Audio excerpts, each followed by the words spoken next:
Hi guys, ngayong araw ay pupunta tayo sa Naga. Kasama ko nga pumunta doon si Ate Kambal at magbabayad kami ng balance sa Converge. Naganda na nga ako ng aking susuotin. At dahil wala nga pala kaming shampoo, bibili muna ako sa tindahan nila Ate Kambal. At sasabihin ko na rin diretso sa kanya na kung meron siyang bibiliin sa Naga para sa kanilang tindahan, ay isabay niya na lang kasi sayang yung pamasahe. Ang mahal na ng pamasahe ngayon, magkano ang sa jeep 13, then magta-tricycle ka na naman. Aba, ang hirap kumita ng pera. Nakabili na nga ako ng shampoo pero hindi yung shampoo na ginagamit ko. Hindi naman sa pagiging maarte kasi lahat naman tayo ay meron tayong kanya-kanya ginagamit na shampoo. Kasi yun yung hiyang sa atin. So ang nabili ko palang shampoo ay Head and Shoulder. Pero Palmolive talaga dapat yung ginagamit. Meron dito sa amin na kapag gumagamit ng Head and Shoulder talagang dinadandrap yung kanyang buhok. Pero sa akin wala naman epekto sa akin ang Head and Shoulder pero mas favorite ko talaga yung Palmolive. Pasensyahan nyo na guys kung bakit nasa gilid ako ng camera kasi baka may makita kayong kababalaghan. Hindi nga ako sanay maligo na hindi talaga nakahubad. Dati kasi yung bata pa ako, di ba yung mga damit na kapag stock na tapos basa pa, meron ka makikita na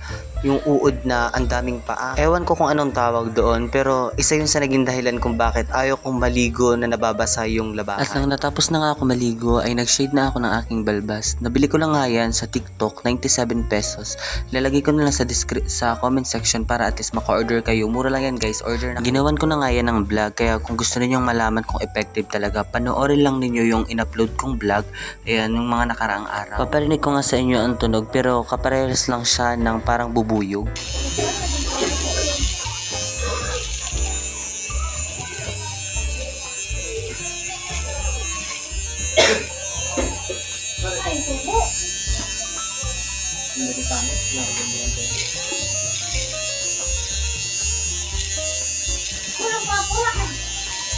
Bumili nga ako niyan kasi nga nasusugat ako kapag gamit ko blade kaya yan safe gamitin, napakaganda at murang-mura lang 97 pesos. Order na kayo guys sa TikTok. Balik tayo sa topic. Ayan, tapos na ako mag-ayos ng sarili ko kaya malapit na kaming umalis. Inintay ko na lang sa Ate Kambal na tawagin nila ako at aalis na kami. Ayan nga ang aking bunsong kapatid. Ayan, 3 years old na yan pero napakakulit. Sobra. So ayan na nga guys, sinawag nga ako ni Ate Kambal at aalis na daw kami. Ayan na pala yung aming sasakyan. Magdadrive pala sa amin si Uncle Mikmik. Ayan, nahatid lang kami yan papuntang Kanaaman. Tapos magsasakay na kami ng jeep.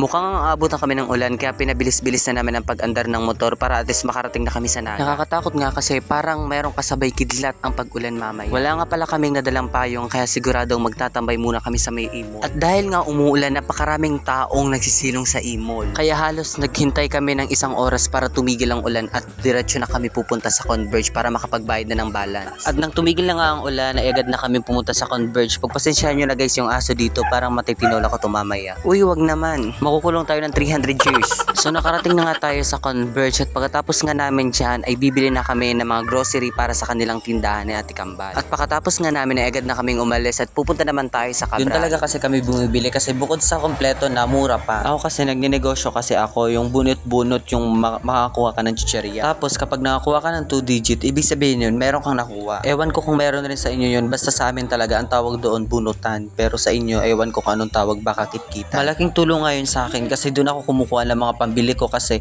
syempre hindi naman tayo pwede mag-asa sa ating mga magulang. At syempre kailangan nating magtiyaga kasi hindi lahat na ibibigay ng magulang kasi meron mas mahalaga pang pangangailangan sa bahay. So ayun na nga, naglakad na nga lang kami kasi malapit naman na ang Cabral. At sayang yung pamasahe, na imbes yung pamasahe ipapapishball mi na lang sa plaza. E di mabubusog pa kami. Uy, wais. Pero syempre hindi naman sa pagiging wais, dapat ganyan yung mindset natin. Sabay bawi. So nakarating na nga tayo sa ating paroroonan. Mabilis na nga lang ang aming pag-grocery kasi kabisado na namin ang pasikot-sikot ng Cabral. At bukod doon, meron naman kaming dalang papel para wala kaming makalimutan. Listahan pala. At nang natapos na kayo mag-grocery ay pumunta na agad kami sa cashier. Nabigla kami kasi nakulang yung pera. Sobra yung nakuha naming grocery. Hindi ko na nga napakita sa inyo kasi napakadaming tao na kaya mag-video. Kaya ibinalik na lang namin yung mga grocery na mga hindi namin nabayaran. Ang masaklap pa doon, yung mga importanteng grocery, yun pa yung hindi namin nabayaran.